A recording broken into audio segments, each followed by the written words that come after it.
And I'm here in Washington, D.C. on my spring break, spending a lot of time in the Smithsonian. I enjoy World War II history. I'm sending Nathan and his dad back into the vaults to see some not-so-typical wartime artifacts. Cedric Ye is a curator in the Division of Armed Forces History. What we're going to be looking at today is Watercolors by Akio Ujihara. Ujihara was a 44-year-old engineer from Los Angeles. He was also one of many Americans detained during World War II, simply because he was of Japanese descent. The chapter of history these watercolors depict is rarely discussed. This is just his personal way of remembering what life was like in the camps. This one is from Manznarm. And these two are from Topaz. After Japan's attack on Pearl Harbor, the U.S. government set up 10 internment camps across the West. They detained over 100,000 Japanese Americans perceived as a threat to the war effort. Half of those detained were children. You know, it really wasn't that long ago. People that were in these camps, some of them are still alive. And so many of them. In fact, Nathan is about to meet one. Betty Tyra was only 8 when her family was sent into the Heart Mountain internment camp in Wyoming. There were 5 in our family, an older sister, a younger brother, and my parents. And each of us was allowed to take 1 suitcase, but it was too much for my brother and for me. So from a family of 5, we only had 3 suitcases. Wow.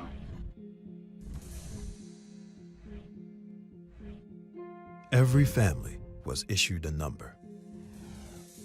There were 6 units in a barrack. They were non-insulated buildings.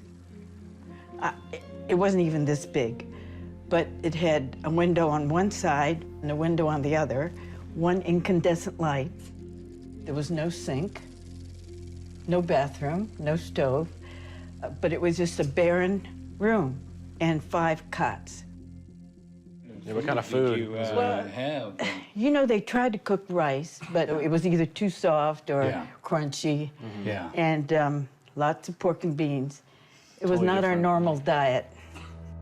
Betty's family spent nearly a year in the camps. I'm so curious, what happened to you? We moved to Washington, D.C. I went to junior high school. High school, I graduated from the University of Maryland. You know, this war experience spurred many Japanese Americans. They did so much to prove their loyalty.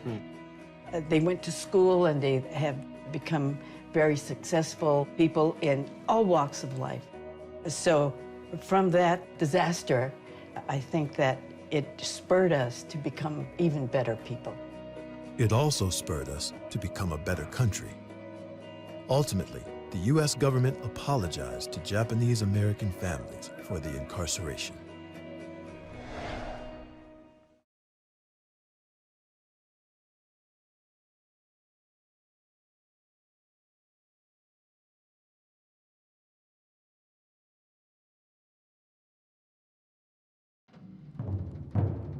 "75 years ago, the FBI began arresting Buddhist priests, Japanese language school teachers, and community leaders.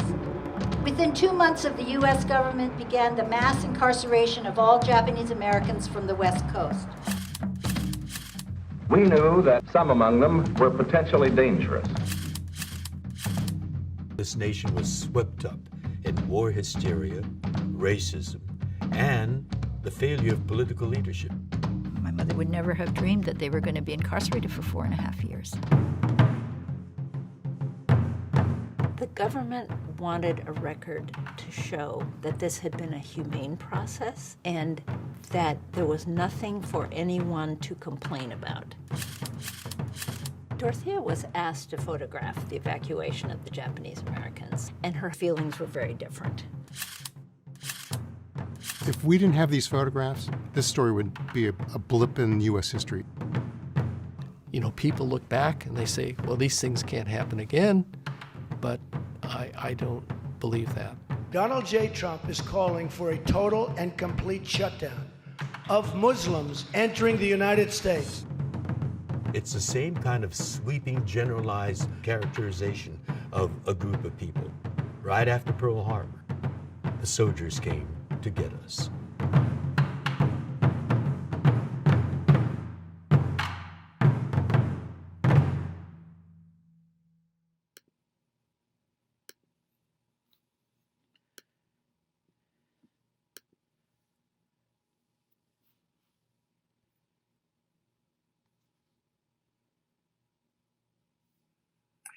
Well, when I was 5 years old, I was categorized as an enemy alien by my own country, the United States of America. But I wasn't an enemy. I was a 5-year-old kid, and I wasn't an alien. I was an American born in Los Angeles to a mother who was born in Sacramento, California. My father was born in Japan, but he was brought to San Francisco when he was a young boy, and he was reared and educated in San Francisco. And so we are Americans. And yet, because we looked like the people that bombed Pearl Harbor, we were seen as the enemy and alien. There was a war hysteria that swept across the country, combined with racism, because we were at war with Germany and Italy, but Italian Americans and German Americans looked like the rest of America. We looked different. And so the President of the United States got swept up in that hysteria. The very same president who in the 1930s, in the depth of the Depression, said, "There is nothing to fear but fear itself." But he was swept up in the fear and hysteria, and he signed an executive order numbered 9066, which ordered all Japanese Americans on the West Coast, even orphanages were raided. We were to be rounded up and put in barbed wire prison camps in 10 of the most desolate places in the country. I remember that day. It was a terrifying day. My brother and I were told to wait in the living room while our parents did some packing in the bedroom. And we were just gazing out the living room window when suddenly we saw 2 soldiers marching up our driveway, carrying rifles with shiny bayonets on them. They stomped up the porch and with their fists began pounding on the front door. I was terrified. I thought the whole house was trembling. My father came out of the bedroom, answered the door, and literally at gunpoint, we were ordered out of our home. My father led us, he gave us pieces of luggage to carry, and my brother and I followed him out onto the driveway. We stood there waiting for our mother to come out, and when she came out, she had our baby sister in one arm, a huge duffel bag in the other, and tears were streaming down her cheeks. It is a memory that I have with terror, and I can never forget that.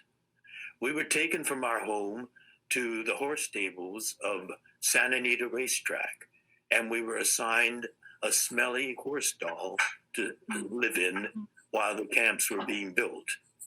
And so that was the beginning of a chapter of American history that I lived through from the age of 5 to 8 years old, the duration of the war. There were relentless outrages that followed that. Immediately after the bombing of Pearl Harbor, Japanese American young people, like all young Americans, rushed to their recruitment centers to volunteer to serve in the U.S. military. This was an act of patriotism, which was answered with a slap on the face. They were denied military service and categorized as enemy aliens, and they were imprisoned. But a year into imprisonment, the government realized that there was a wartime manpower shortage, And here were all these young people that they could have had, but had been categorized as enemy alien. They wanted to draft us. How to justify drafting enemy aliens out of a barbed wire concentration camp that served in the U.S. military? Their solution was as outrageous and as cruel as the imprisonment itself. It was a series of questions, but 2 questions turned all 10 camps into turmoil. Everyone over the age of 17 had to respond to that questionnaire.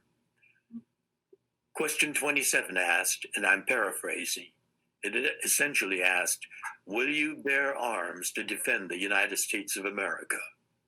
My parents were being asked to bear arms, to abandon their children and bear arms to defend the nation that was imprisoning their children. It was outrageous. They answered no to that. The next question, which was the other key question, asked, and it was one sentence with 2 conflicting ideas. It asked, will you swear your loyalty to the United States of America and forswear your loyalty to the Emperor of Japan? We didn't have that loyalty to the Emperor. They presumed, just because of our faces, that we had a loyalty to the Emperor. So if you answered no, meaning we don't have a loyalty to the Emperor, that no applied to the first part of the very same sentence. Will you swear your loyalty to the United States? If you answered yes, meaning I do swear my loyalty to the United States, that applied to the second part of the same sentence, meant that you were confessing that you had been loyal to the Emperor and were now prepared to forswear it and re-swear your loyalty to the United States. It was an ignorantly put together loyalty questionnaire. My parents answered no to both, and because of that, they were categorized as disloyal, and we had to be segregated from an already segregated all Japanese American prison camp into a high security camp called the segregation camp, which had 3 layers of barbed wire fences and a half a dozen tanks patrolling the perimeter to goad and to terrorize the people that were there. Those tanks belonged on a battlefield, not intimidating innocent people who had been goaded into outrage and placed in that camp. The other part of that story is there were young people that were so determined to prove their loyalty to the United States that they bit the bullet, swallowed the ugly taste, and answered yes to those offensive questions. And they were drafted, or some even volunteered, to go from behind those barbed wire fences and serve in the U.S. military. They were put into a segregated all-Japanese American unit, the 442nd Regimental Combat Team, and sent to the European battlefields to fight, where they were used literally like cannon fodder.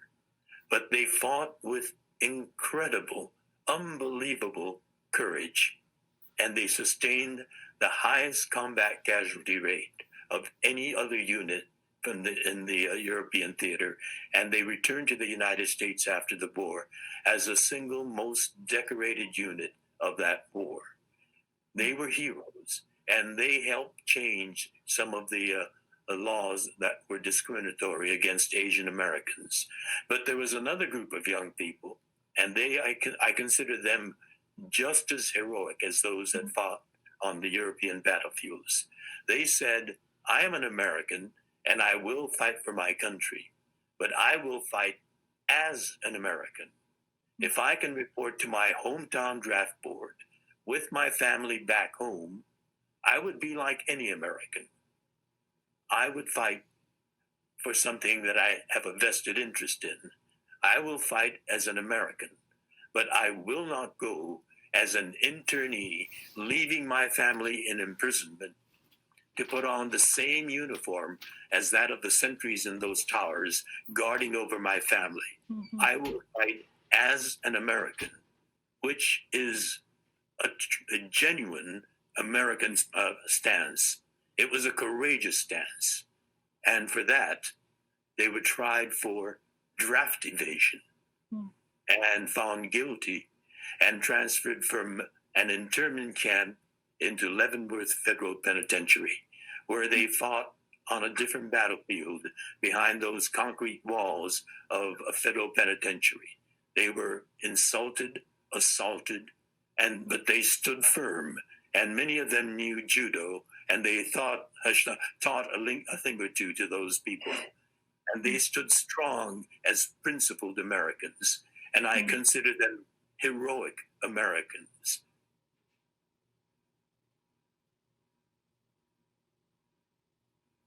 Well, I particularly wanted to reach young people with this story. In 1994, I wrote my autobiography. But I wanted to reach young people because they're going to be the voters of tomorrow and hopefully the movers and shakers of tomorrow.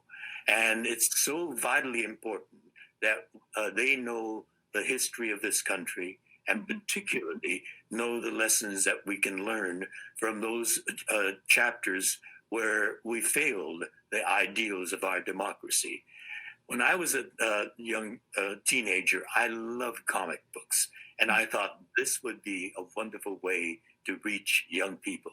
And so we did it as a graphic memoir or a comic book memoir, and told the story of my childhood imprisonment from the vantage point of an irresistibly adorable 5-year-old me. And I have actually fond memories of my imprisonment in the first camp we were sent to in the swamps of Arkansas. And so I shared some of that, the innocence of a child. And at the same time, I shared what I saw of the anguish and the outrage that my parents were sensing. And as I grew up as a teenager to learn about what they went through from their vantage point, as well as my father's was a particularly believer in the strength of the ideals of our democracy. And I learned about our democracy from my father as a young teenager.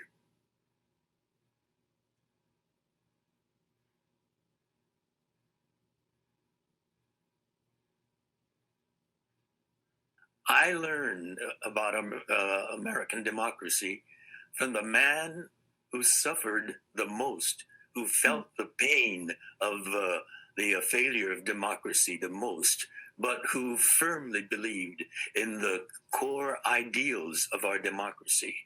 He said, ours is a people's democracy, and the strength of this people's democracy, it makes it great.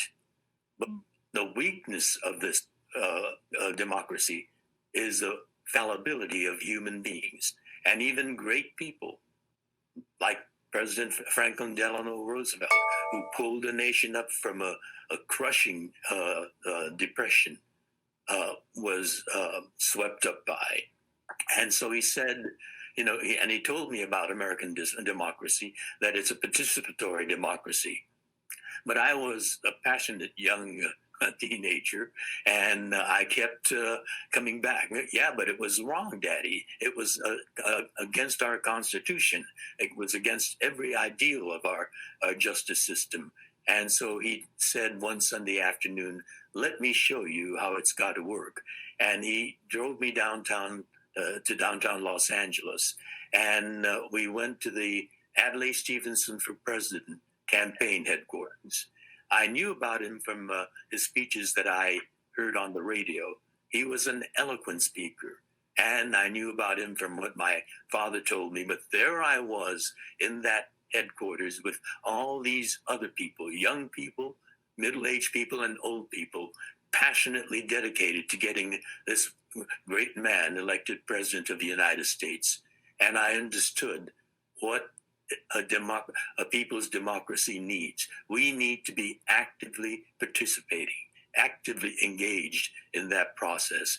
And I became active in electoral politics for the governor of the state of California, or U.S. senator from California, or the mayor of Los Angeles, which eventuated in my serving on public commissions and boards.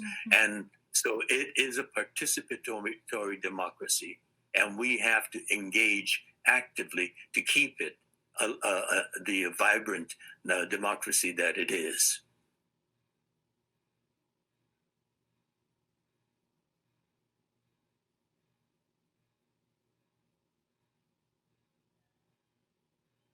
Well, there's that often quoted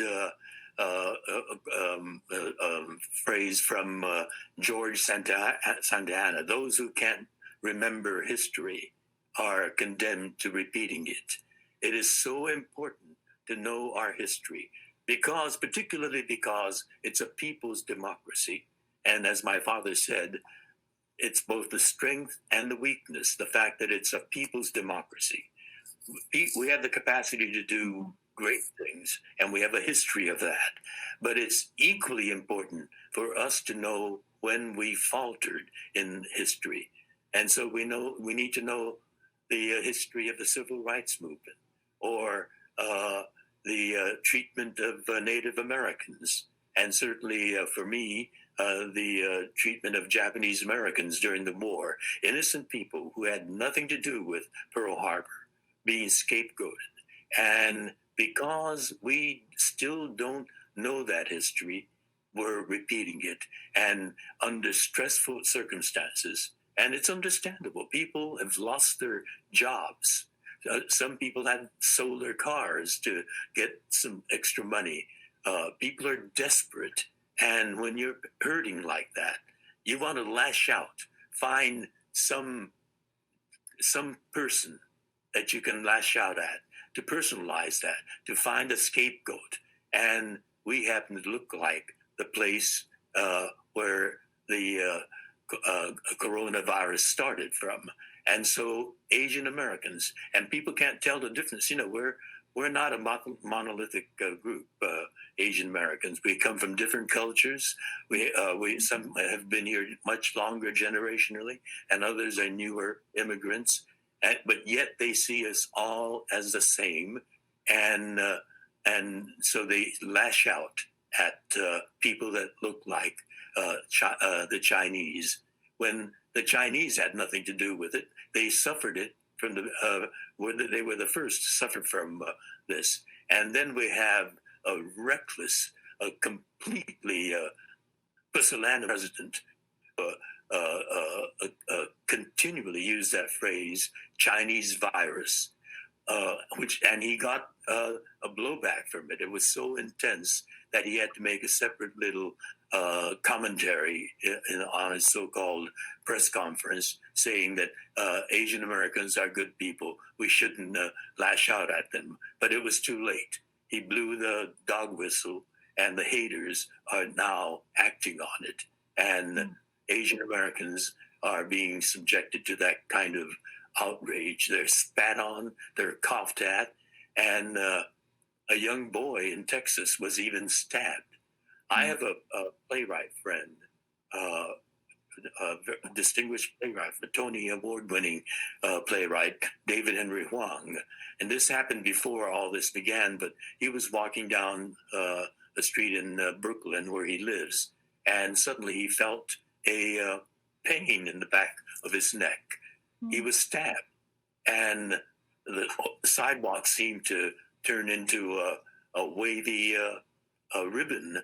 And he knew that there was a hospital 2 blocks away, and somehow managed to stagger to that hospital. He never saw who stabbed him. But this kind of scapegoating of Asian Americans is going on, prompted by this kind of irresponsible leadership in this country. A president repeating the word Chinese virus.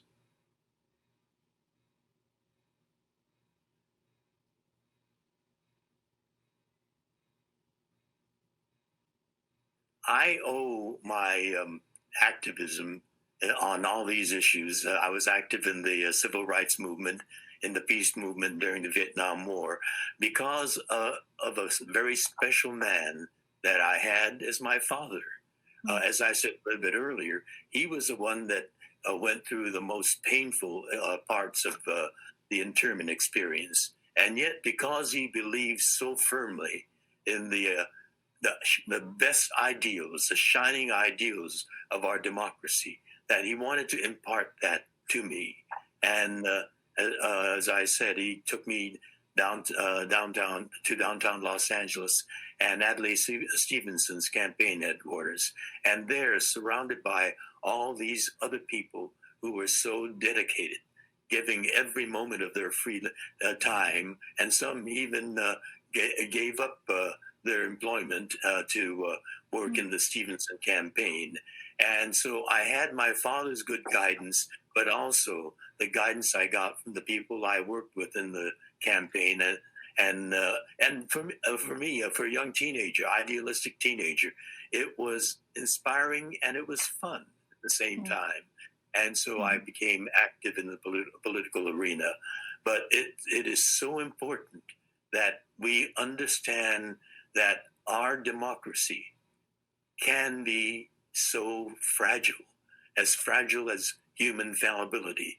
And for the ideals to be alive, it requires our active participation. Young people, middle-aged people, and old people that I saw at that campaign headquarters, all of us. And it's going to be particularly important this year when we have a vitally important, it could be a devastating election. I want it to be one where we can be proud of our democracy.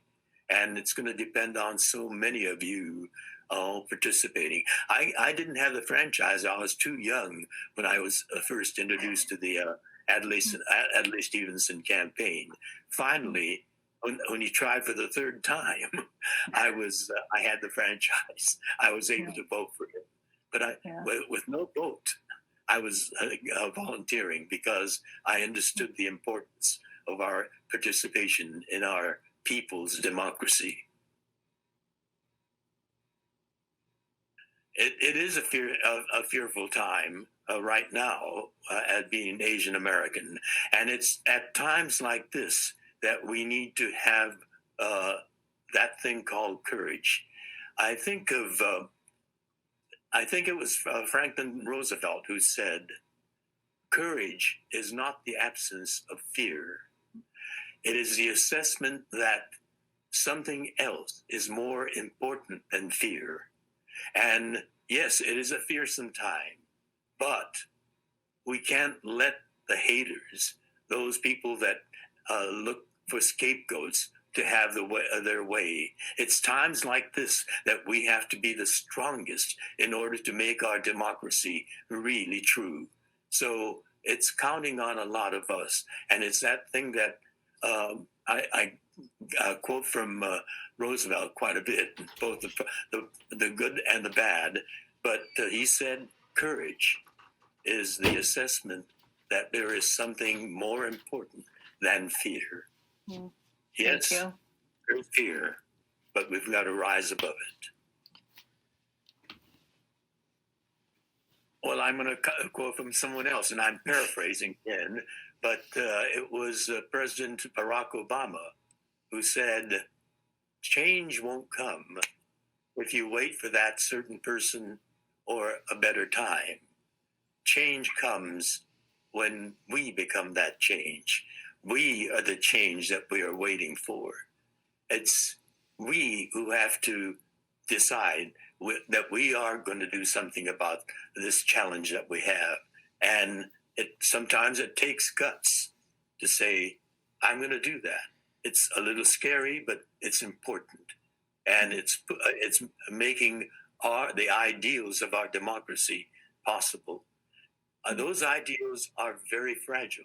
And it takes those of us who have the courage, the absence of fear, to do something about it.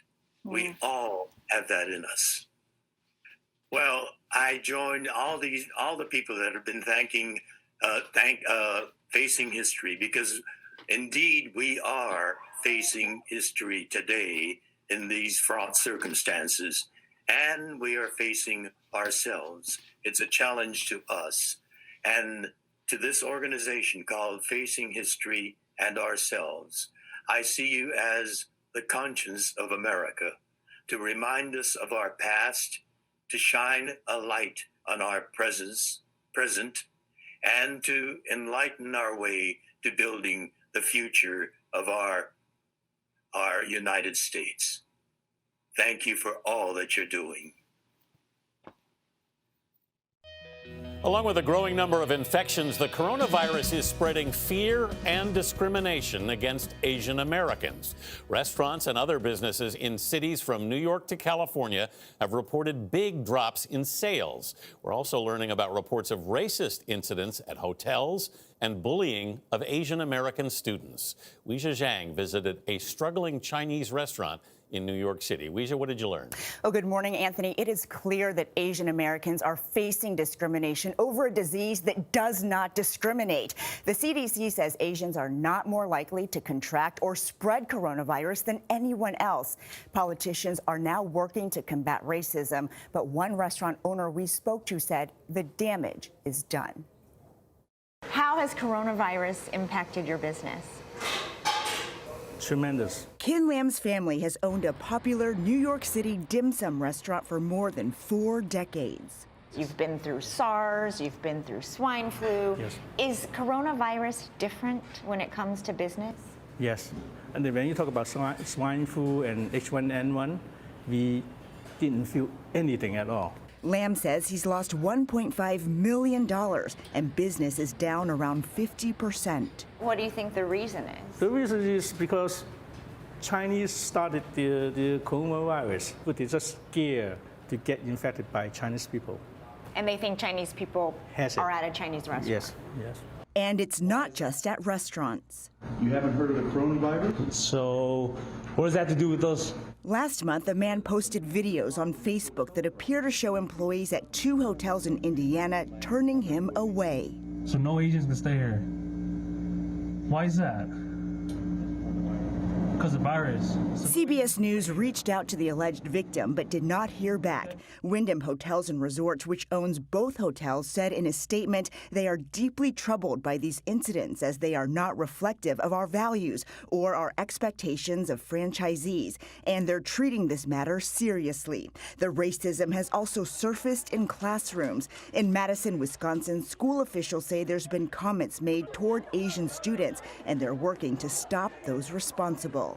And really seizing that moment to educate that student so they understand that their words have meaning and can be hurtful. It's not just in the U.S. Asians around the world have reported discrimination linked to coronavirus. He shouted, I don't want your coronavirus in my country.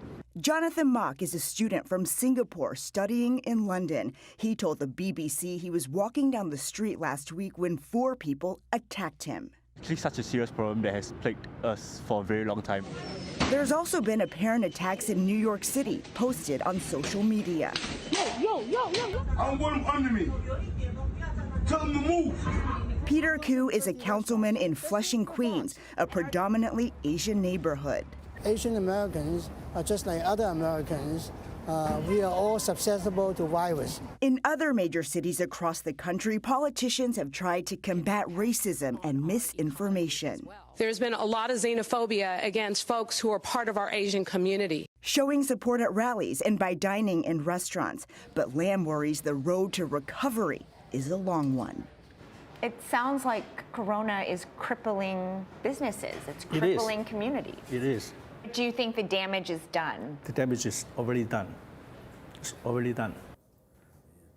Lam told us business continues to drop every day, and he doesn't think they have seen the worst of it yet. The New York State Assembly just passed a measure that allows the governor to direct emergency funds to small businesses impacted by coronavirus. And I agree with that sign. Fight the virus, not the people who have it, because that's all of us. Exactly right. You know? It's so important that you're doing this story, though. We should let people know that this is happening and that it really is not okay. Well, the community feels like, they're fighting two diseases here. Exactly. The disease of corona, but also bigotry. Yes. And I really feel for those young kids, especially who are Americans, that are being made to feel like the other. Yeah. Weijia, thank you very much. Thank you.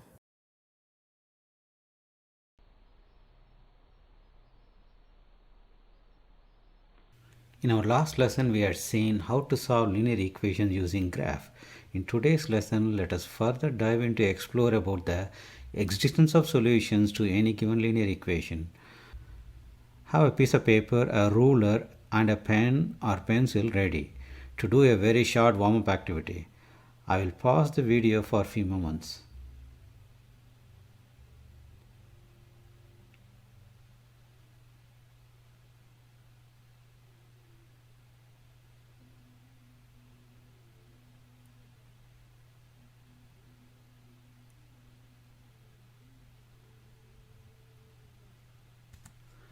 On your paper, draw a pair of straight lines. I will give you a few minutes for the same.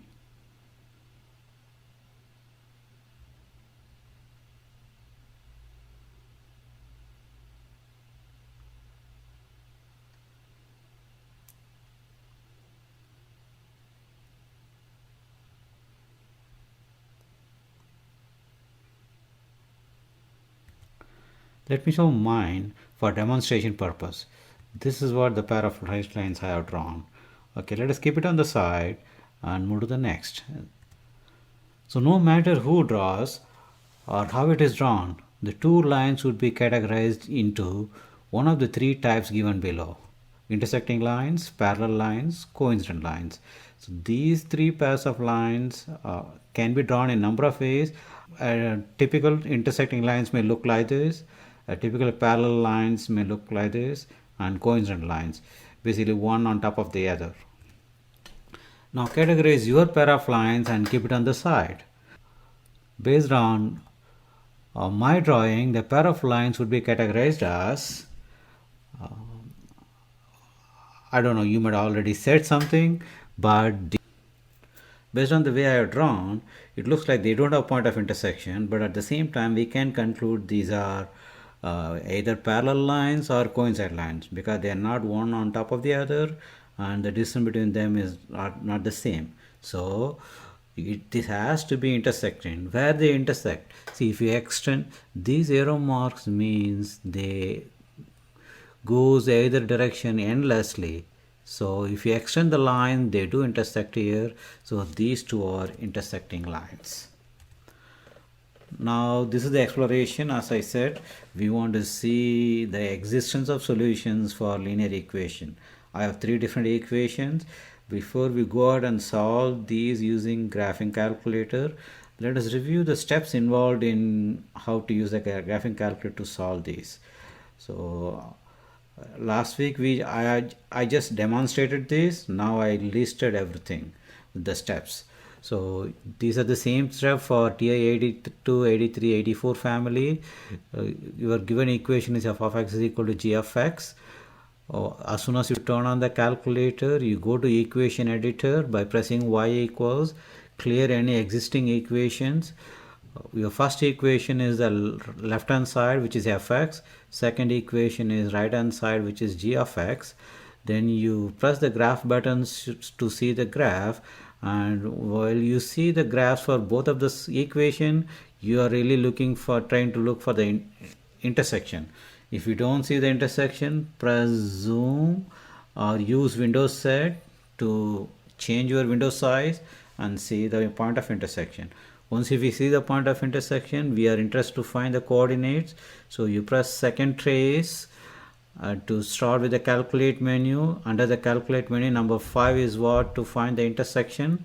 So then press enter to choose first function. Press enter second time to choose the second function. Press enter third time to find the intersection.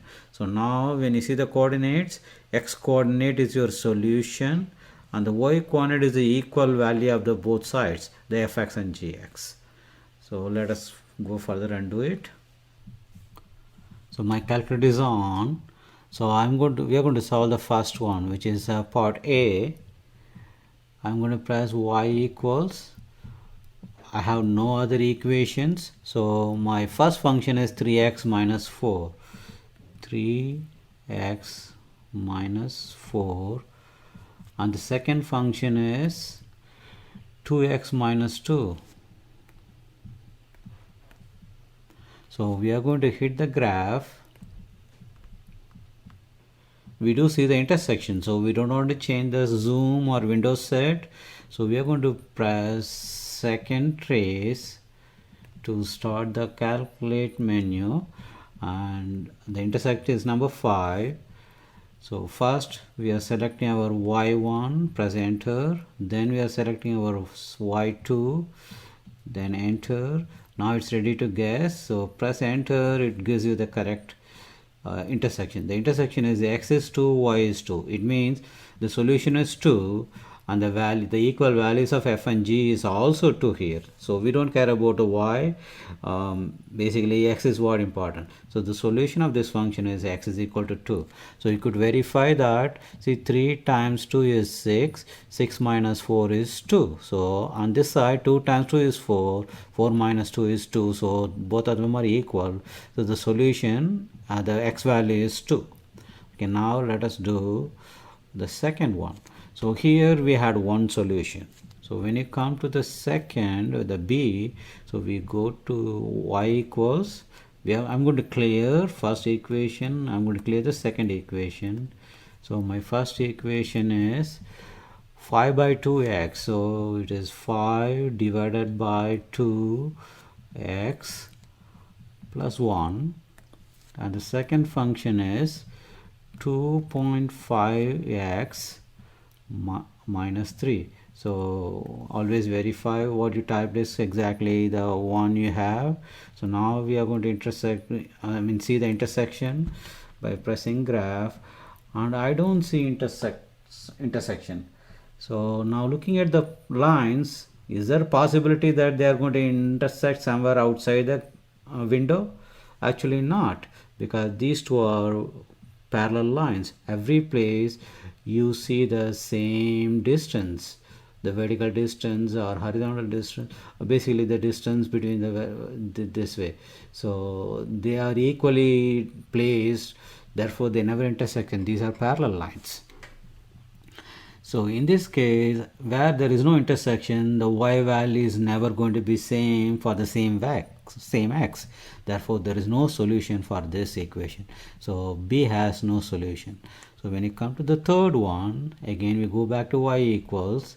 So we clear the functions. So our y1 is the left hand side, which is 2 times x plus 3. And see, I typed in my parentheses as in the equation. So we put exact, no calculation, nothing we do. The second equation is 7 minus 12 times 1 minus 1/6 times the x. Close the parenthesis. So that is exactly the same what we have. Yes. Now if you press graph. Now the question is, where is the other line? I don't know. So we don't know. And I don't know how many of you noticed it. When I graph, I saw a blue line and a red line. So if you look at y equals, my y1 is set to color in blue, the y2 is set to draw in red. So again, I disable these equations. Now again enable them for you to see the two colors. First it will draw y1 in blue, then it will draw y2 in red. Let us see that. So the blue line is over, y1. Now on top of that, y2 is drawn. It means the two lines are one and the same. They coincide lines. In this case, what happens, every point on this line is a solution for this equation. So there are infinitely many solutions. We simply say many solutions, but basically we can count how many. So that's why we say infinitely many solutions. Okay, let's go back and see what I have there. So the three graphs, what we really had, these three. So these are intersecting lines. See,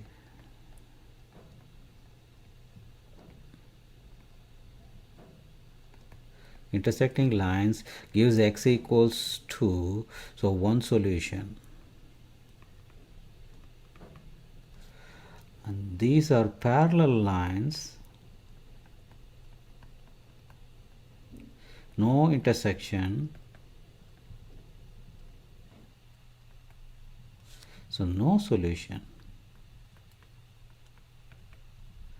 These are coincide lines, many solutions. So far we have seen mostly this. Now we know these two types also exist. So now we need to update some of the steps for these two. So let us do that. The step number 6 and 7. So if there is no intersection, conclude no solution. If you see the lines coincide, you're going to say many solutions. So this is how it is updated now. Okay, now let us further go ahead and see what happens when you don't have a calculator and you use algebraic method. Solve each of the following linear equations algebraically. So before I go ahead and solve, let us explore the steps. So solving equation using properties of equation. To solve an equation, we need to isolate the variable x by itself. So we use distributive property to cancel any parenthesis, and then we use the inverse operation, any one of addition, subtraction, multiplication, division. When it is division, no zeros possible, so that you could write equivalent equations in order to do this. One is rewrite equation without fraction, then collect variable terms on one side until you isolate x term. So let us see how we do it. In this equation there is no parenthesis, so we don't have to use any distributive property. We directly go into inverse operations. So inverse operations, see the x is on both sides, we collect the x term one side. So you have 2x and 3x, it's better to always collect the smaller one. So I'm going to collect the smaller, which is 2x, by subtracting 2x. So why I subtract? The 2 is positive here, which means addition. So I subtract the inverse operation. So now 3x minus 2x is 1x. You could write simply x. This 2x minus 2x cancel each other. Carry down the rest. Everything you carry down. Now the x is here, we need to isolate this, so we don't want the negative 4 or subtraction 4, so you add 4 on both sides. So you get 1x is equal to these two cancels. This is negative 2 minus 4, which is 2. So x equals 2. The same answer we got in graph. This is one solution. Okay, here you have a fraction. See, I said you could use one of these operations to get rid of the fractions. So 5 by 2, the denominator is 2. I'm going to multiply the whole equation by 2. So 5 by 2 times 2 is basically 5. This 2 cancel this 2. Then 5x. 1 times 2 is 2. 2.5 times 2 is 5x. Negative 3 times 2 is negative 6. So now we have x on both sides. These two x's are the same, so you could subtract anything from. So now this 5x cancel this, both of them get cancelled. So you get 2 equals negative 6. Now look at, there is no x, and what you end up? We end up with 2 equals negative 6. So once there is no variable, this is some kind of special situation. And just check the validity of what you see.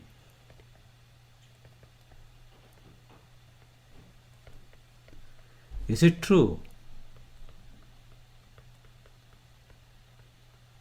And also think, is it always true, never true, or sometime true? 2 equals -6, never true. So when you have a statement never true, we can find that such a solution. That's why it is a no solution. So a statement that is never true, we call in math as contradiction. This will never happen. So it's a contradiction.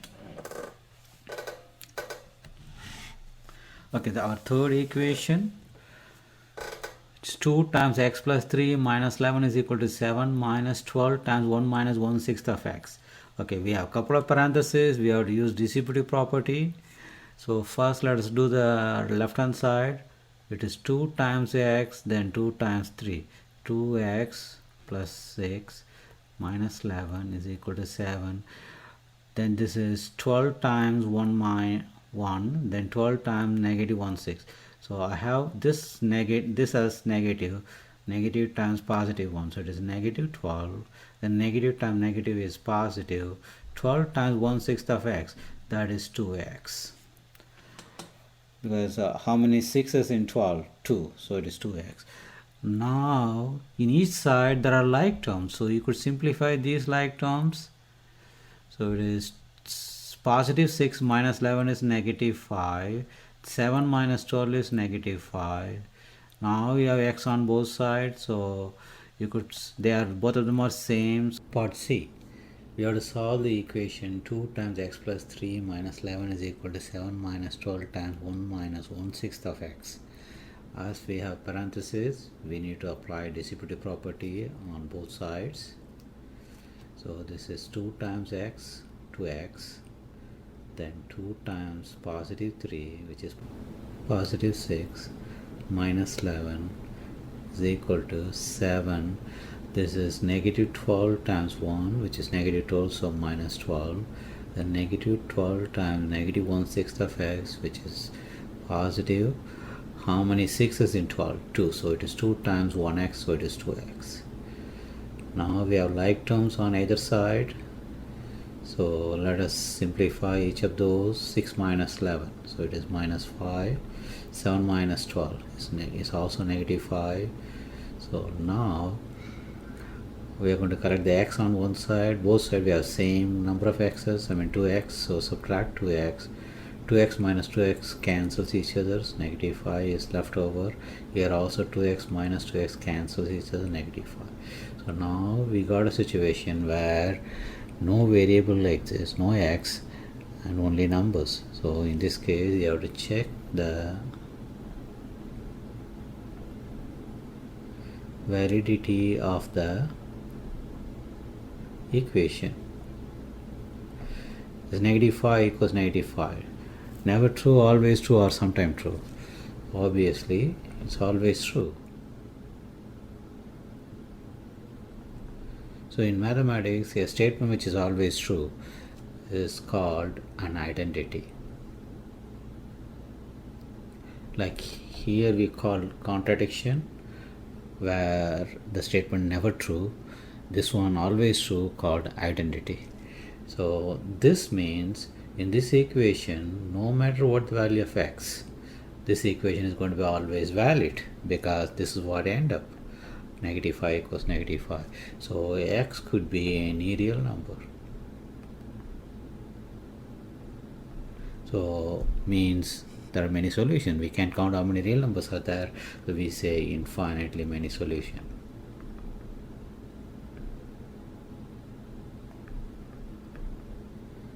So let us consolidate everything what we have seen so far to one place. So first, when you solve a linear equation, how the graphs look like. You may end up lines intersecting, coincident lines, parallel lines. So types of lines of the first one intersecting, second one coincident, the third one is parallel. So the number of solution, in case of intersecting, there is only one solution. Here we have many solution. Here there is no solution. This place is no solution. So yeah. Now This is what with the graph. Now we could also identify these using slope and y-intercept. So in case of intersecting lines, the way the lines are drawn, as they need to come and join together, so the slopes are not going to be same. The slopes has to be different.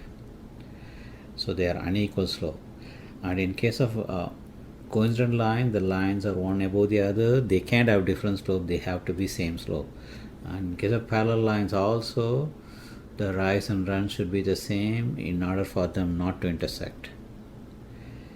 When it comes to y-intercept, here we said equal or unequal. So the y-intercept could be anything. So right here you see the y-intercepts are different. So unequal. Now you may ask me, how could the y-intercept be equal? Let me draw an example. So this is y-axis, x-axis. So first line and the second line. So they intersect right here. So basically the point of intersection will be at their y-intercepts, and they have the same y-intercept. And in case here they have the same y-intercept, they can't have different in this, and here the y-intercepts to be different. Okay, then solving process we already know. In case one solution, when you have an intersection, so you end up with the variable x equals 2 or the variable y equals -1. It could be any variable. And in case of identity or many solutions, you end up with an expression which is always true, like 0 equals 0 or x equals x. And in case of no solution, you end up with a contradiction, like example 2 equals 3, 0 equals -2, and so on. Looking back now, you should be able to tell the number of solutions for the equation based on the pair of lines you have drawn in your warm-up activity. For my pair of lines, which was this one, so we already concluded that these two lines are intersecting.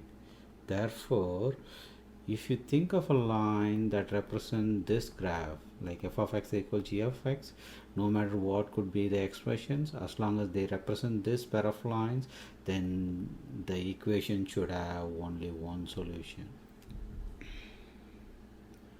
I have a few more questions for your practice. So the question says identify number of solutions. Remember, you don't have to solve, you just have to tell how many solutions exist for each of these equations. So if you want more practice, you could search in the Khan Academy or your Springboard text.